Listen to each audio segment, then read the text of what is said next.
പോകുന്നത് നമ്മുടെ fourth സെമ്മിൻ്റെ professional ethics ആണ്. അതിൻ്റെ പ്രൊഫഷണൽ എത്തിക്സിൻ്റെ ഫസ്റ്റ് മൊഡ്യൂളാണ്. ഫസ്റ്റ് മൊഡ്യൂളിൽ നമ്മൾ ഡിസ്കസ് ചെയ്യുന്നത് ഇൻട്രൊഡക്ഷൻ ടു പ്രൊഫഷണൽ എത്തിക്സ് ആണ്. പ്രൊഫഷണൽ എത്തിക്സിൻ്റെ ഒരു ഇൻട്രൊഡക്ഷൻ. അപ്പോൾ അതിനകത്ത് എന്തൊക്കെയാണ് വരുന്നതെന്ന് നമ്മൾ ജസ്റ്റ് നോട്ട് ചെയ്ത് പോകാം. നമ്മൾ ഈ ഒരു പാറ്റേണിലാണ് ക്വസ്റ്റ്യൻ വരുന്നതെന്നേ ഉള്ളൂ. പക്ഷേ ഇതേപോലെ തന്നെ വരാൻ സാധ്യതയില്ല. അപ്പോൾ നിങ്ങൾ ആ ഒരു രീതിയിൽ ഇത് പഠിച്ചു വയ്ക്കുകയാണ് വേണ്ടത്. ഫസ്റ്റ് ഓഫ് ഓൾ നമ്മളിനി ഓരോന്നോരോന്നായിട്ട് ഡിസ്കസ് ചെയ്യാൻ പോവുകയാണ്.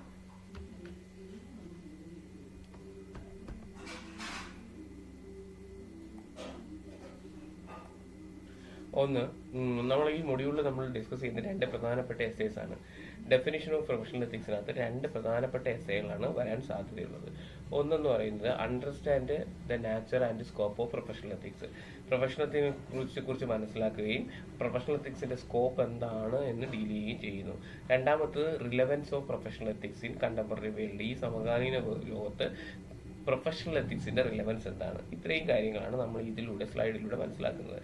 നമ്മൾ understand the nature and scope of professional ethics നമ്മൾ പഠിക്കണമെങ്കിൽ നമ്മൾ ഇത്രയും മെയിൻ പോയിന്റുകൾ നമ്മൾ നോക്കണം.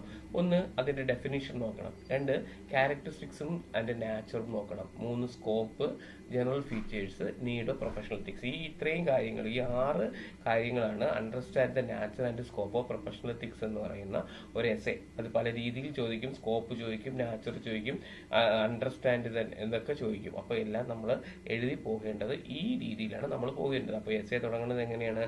Understand the nature and scope of professional ethics എന്ന് പറയുമ്പോൾ എസ്സേ തുടങ്ങേണ്ടത് definition, nature and characteristics of professional ethics, scope, general features, need for professional ethics. ഇത് നമ്മൾ 1 by 1 നോക്കാം. എന്താണ് ഡെഫിനിഷൻ?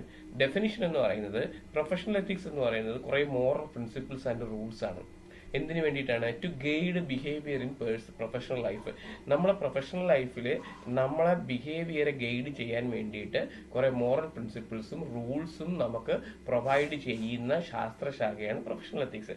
പ്രൊഫഷണൽ എത്തിക്സ് നമുക്ക് എന്താ പഠിപ്പിച്ചു തരുന്നതെന്ന് അറിയാമോ? പ്രൊഫഷണൽ എത്തിക്സ് നമുക്ക് പഠിപ്പിച്ചു തരുന്നത് നമ്മുടെ പ്രവൃത്തികൾ ഹോണസ്റ്റിയോടുകൂടി ചെയ്യുക, ഇന്റഗ്രിറ്റിയോടുകൂടി ചെയ്യുക, റെസ്പോൺസിബിലിറ്റിയോട് ചെയ്യുക, ഫെയർനെസ്സോടുകൂടി ചെയ്യുക, and respect while performing their duties. നമ്മൾ എന്ത് ചെയ്യും? നമ്മുടെ ഡ്യൂട്ടി പെർഫോം ചെയ്യുമ്പോൾ നമ്മൾ റെസ്പെക്റ്റോടുകൂടി ചെയ്യുക. പ്രൊഫഷണൽ എത്തിക്സ് ആണ് നമ്മളെ എന്ത് ചെയ്യുന്നറിയാമോ?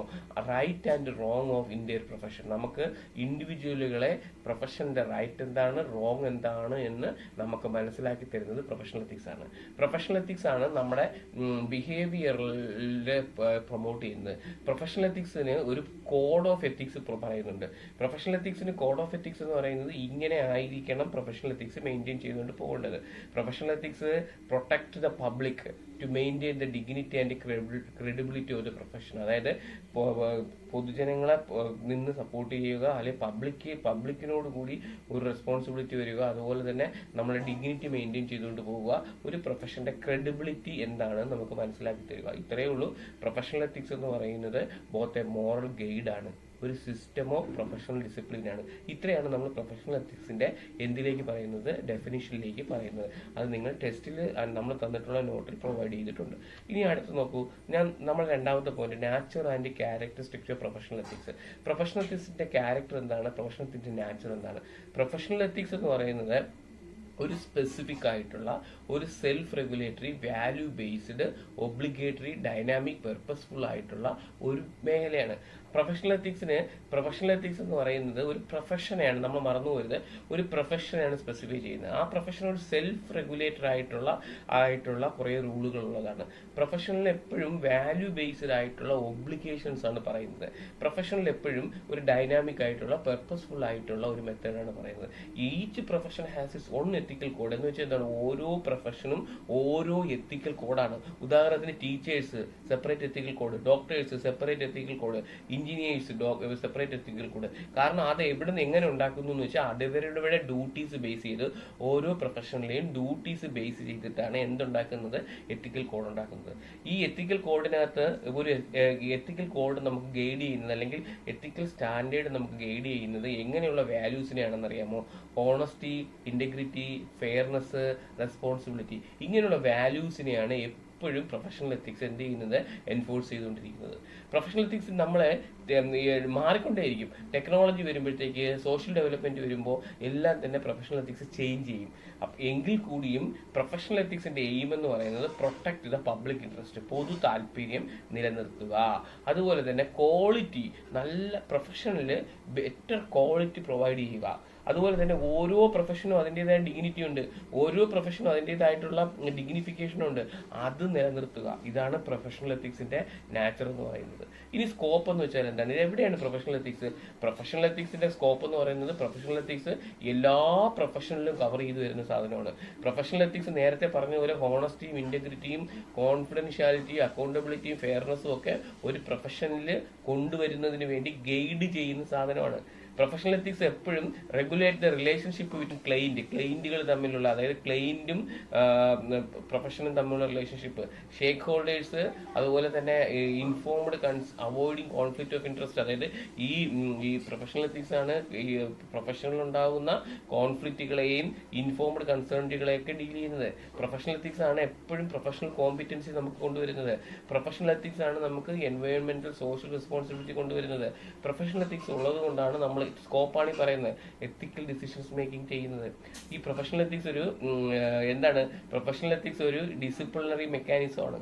പ്രൊഫഷണൽ എത്തിക്സ് ഡിസിപ്ലിനറി മെക്കാനിസം എന്ന് നമ്മൾ അൺഎത്തിക്കലി ബിഹേവിയർ ചെയ്യുമ്പോൾ നമുക്ക് നമ്മളെ തിരുത്തി പറയാൻ, അതായത് അത് എന്ത് വേണ്ടിയിട്ടാണ്? പ്രൊഫഷന്റെ ട്രസ്റ്റും ക്വാളിറ്റിയും അക്കൗണ്ടബിലിറ്റിയും ഫെയർ പ്രാക്ടീസും ഒക്കെ നിലനിർത്താൻ വേണ്ടിയിട്ടാണ് സ്കോപ്പ് പറയുന്നത്. അപ്പോൾ സ്കോപ്പ് എന്താണ്? ഒന്ന്, കവേഴ്സ് ഓൾ ഏരിയ. രണ്ട്, എങ്ങനെയുള്ള qualities? Honesty, integrity, confidentiality, accountability, fairness, ഇങ്ങനെയുള്ള കാര്യങ്ങൾ ഇനി നമുക്ക് ഗൈഡ് ചെയ്ത് തരുന്നു. അതുപോലെ തന്നെ ക്ലൈന്റിന്റെ കാര്യങ്ങൾ, ഷേക്ക് ഹോൾഡേഴ്സിന്റെ കാര്യങ്ങൾ, അതുപോലെ തന്നെ എന്താ ചെയ്യുന്നത്? പ്രൊഫഷണൽ കോമ്പിറ്റൻസി, അതുപോലെ നമുക്ക് എൻവയോൺമെന്റ് റെസ്പോൺസിബിലിറ്റി, നമ്മൾ എത്തിക്കൽ ഡിസിഷൻസ് മേക്കിംഗ്, ഇതൊക്കെ ഡീൽ ചെയ്യുന്നത് പ്രൊഫഷണൽ എത്തിക്സിന്റെ സ്കോപ്പ് വെച്ചിട്ടാണ്. ഇനി ഓരോ പ്രൊഫഷനും ജനറൽ ഫീച്ചേഴ്സ് കുറേ ഉണ്ട്. അതായത് സാധാരണ നമ്മൾ പ്രൊഫഷൻ എന്ന് പറയുമ്പോൾ അതിനൊരു ജനറൽ ഫീച്ചേഴ്സ് ഉണ്ട്. ഏത് പ്രൊഫഷൻ ആയാലും ആ പ്രൊഫഷനിന് ജനറൽ ആയിട്ടുള്ള കുറേ ഘടകങ്ങളുണ്ട്. ഒന്ന്, സ്പെഷ്യലൈസ്ഡ് നോളജ് ആൻഡ് സ്കിൽ. നമുക്ക് എപ്പോഴാണ് ഒരു പ്രൊഫഷൻ ആവുന്നത്? ആ പ്രൊഫഷനിൽ നമുക്ക് സ്പെഷ്യലൈസ്ഡ് നോളജും സ്കില്ലും ഉണ്ടാകുമ്പോഴാണ്. അതായത് നമുക്കിപ്പോൾ ആ പ്രൊഫഷണലൈസ്ഡ് സ്കില്ലും നോളജും ഉണ്ടാക്കുന്നത് നമുക്ക് എഡ്യൂക്കേഷനിലൂടെയും ട്രെയിനിങ്ങിലൂടെയാണ്. എന്തുകൊണ്ട് MBBS പഠിക്കുമ്പോൾ ഡോക്ടർ ആവുന്നു? ബിക്കോസ് അതൊരു സ്കിൽ ബേസ്ഡ് ആയിട്ടുള്ള ഒരു കാര്യമാണ്. അപ്പോൾ അത് നമുക്ക് എവിടെ നിന്ന് കിട്ടി? എഡ്യൂക്കേഷനിലൂടെയും ട്രെയിനിങ്ങിലും കൂടെ കിട്ടി. ഈ പ്രൊഫഷണൽ എത്തിക്സിന്റെ പ്രധാനപ്പെട്ട ഒരു ഘടകം എന്ന് വെച്ചാൽ ഒരു ഫോർമൽ എഡ്യൂക്കേഷൻ ട്രെയിനിങ് ഉണ്ടായിരിക്കും. അതായത് ഫോർമൽ എഡ്യൂക്കേഷൻ ട്രെയിനിങ് എന്താണെന്ന് വെച്ചാൽ പ്രോപ്പറായിട്ട് വിദ്യാഭ്യാസം ചെയ്തെങ്കിൽ മാത്രമേ പ്രൊഫഷനിൽ നിലനിൽക്കാൻ പറ്റൂ. ഉദാഹരണത്തിന് നമ്മൾ LLB കഴിഞ്ഞിട്ട് അഡ്വക്കേറ്റ് ആവണമെങ്കിൽ ലൈസൻസ് നേടിയേ പറ്റത്തുള്ളൂ. അതിപ്പോൾ പ്രോപ്പറായിട്ടുള്ള ഒരു ക്വാളിഫിക്കേഷൻസ്, സർട്ടിഫിക്കേഷൻസ് ഉണ്ടെങ്കിൽ മാത്രമേ നമുക്കൊരു പ്രൊഫഷനിൽ നിൽക്കാൻ പറ്റുള്ളൂ. അത് രണ്ടാമത്തെ ഫീച്ചറാണ്.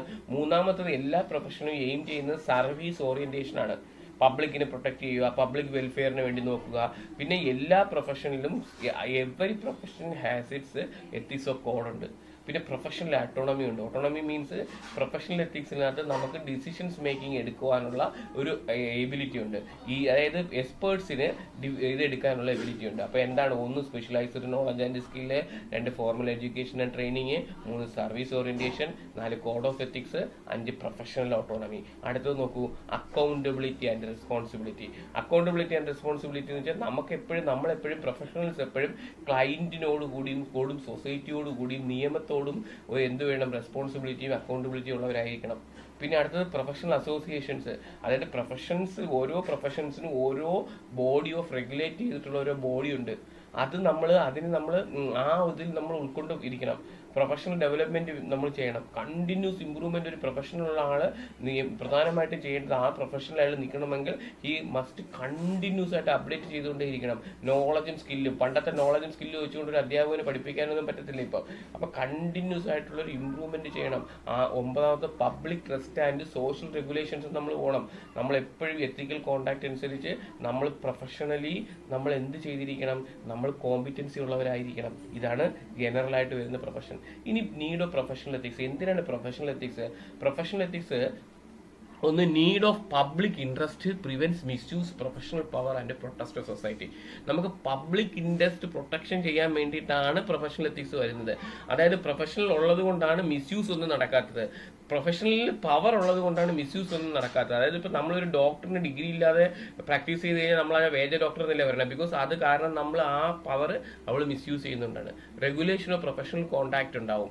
റൈറ്റും റോങ്ങും പ്രൊഫഷണൽ ബിഹേവിയറും നമുക്ക് മനസ്സിലാവണമെങ്കിൽ ഓരോ പ്രൊഫഷനിലും എത്തിക്സും ഉണ്ടായിരിക്കണം, റെഗുലേഷൻസും ഉണ്ടായിരിക്കണം.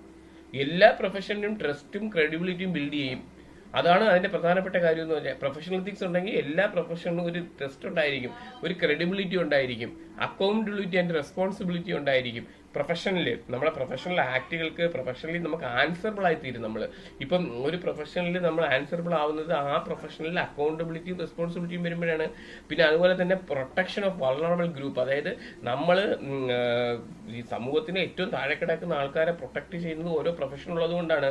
സ്റ്റുഡൻസുകളെ പ്രൊട്ടക്ട് ചെയ്യുന്നത് പ്രൊഫഷൻ ഉള്ളത് കൊണ്ടാണ്. കൺസ്യൂമേഴ്സിനെ പ്രൊട്ടക്ട് ചെയ്യുന്നതും ഇങ്ങനെയുള്ള ആൾക്കാരെയൊക്കെ പല എക്സ്പ്ലോയിറ്റേഷനിൽ നിന്നും നമ്മൾ രക്ഷിക്കുന്നത് പ്രൊഫഷണൽ എത്തിക്സ് ഉള്ളത് കൊണ്ടാണ്. അപ്പൊ നോക്കൂ, അടുത്തത് നോക്കൂ, കോൺഫ്ലിക്റ്റ് റെസൊല്യൂഷൻ വരുമ്പോൾ, നമ്മളെ കോൺഫ്ലിക്റ്റ് വരുമ്പോൾ, പബ്ലിക് ഇൻട്രസ്റ്റിന് എഗൻസ്റ്റ് ആയിട്ട് എന്തെങ്കിലും വരുമ്പോൾ അപ്പോഴും ഈ പ്രൊഫഷണൽ എത്തിക്സിന്റെ നീഡുണ്ട്.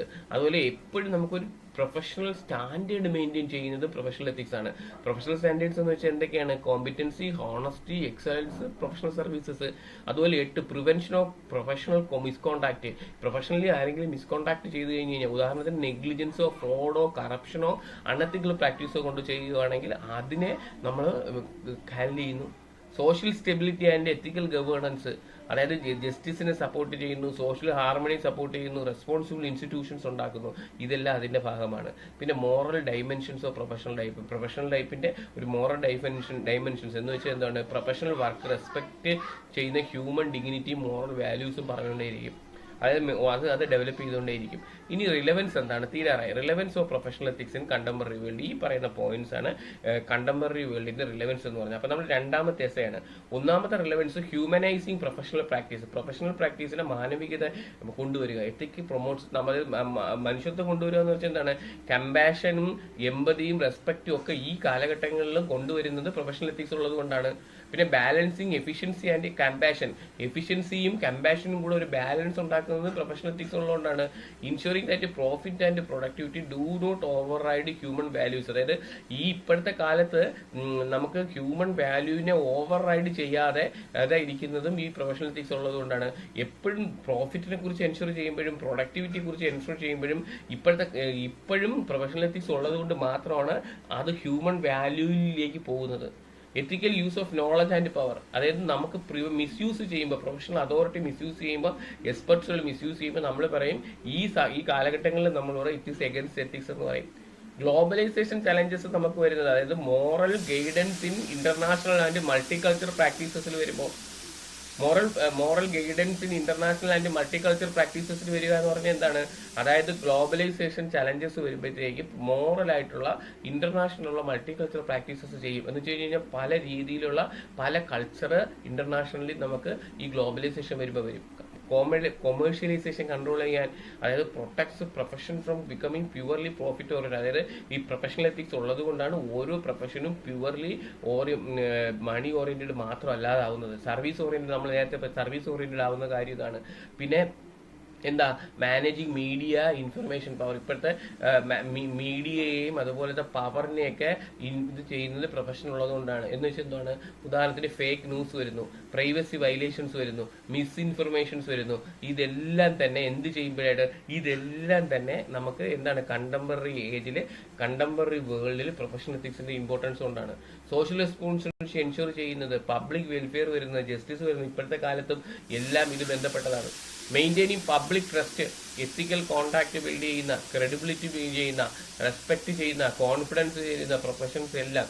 പബ്ലിക് ട്രസ്റ്റ് വെച്ചാൽ പൊതുവിശ്വാസം. എത്തിക്കലി കോണ്ടാക്ട് ബിൽഡ് ചെയ്യുമ്പോൾ, ക്രെഡിബിലിറ്റി വരുമ്പോൾ, കോൺഫിഡൻസ് വരുമ്പോൾ എല്ലാം തന്നെ എന്താ ചെയ്യുന്നത്? ഈ ഒരു ഇപ്പോഴത്തെ കാലത്ത് പ്രൊഫഷണൽ എത്തിക്സ് നിലനിൽക്കുമ്പോൾ വരുന്നതാണ്. സോ പ്രൊഫഷണൽ എത്തിക്സ് എന്ന് പറയുന്നത് ഒരു എസെൻഷ്യൽ, മോഡേൺ വേൾഡിൽ വളരെ എസെൻഷ്യൽ ആയിട്ടുള്ള കാര്യമാണ്. പ്രൊഫഷണൽ എത്തിക്സ് എൻഷുർ ചെയ്യുന്നത് പണ്ടത്തെ പോലെ തന്നെയാണ്. Integrity, accountability, respect for human values, responsible use of professional knowledge, ഇതെല്ലാം സൊസൈറ്റിക്ക് വെൽഫെയറിന് വേണ്ടിയിട്ടാണ്. അപ്പൊ ഇത്രയും കാര്യങ്ങളാണ് നമ്മൾ സ്വാഭാവികമായിട്ട് എന്ത് ചെയ്തിരിക്കുന്നത്? ഇതിനകത്ത് നമ്മൾ പറഞ്ഞിരിക്കുന്നത്. അപ്പൊ ഇത് ഒന്നാമത്തെ മൊഡ്യൂൾ നമ്മൾ കഴിഞ്ഞു.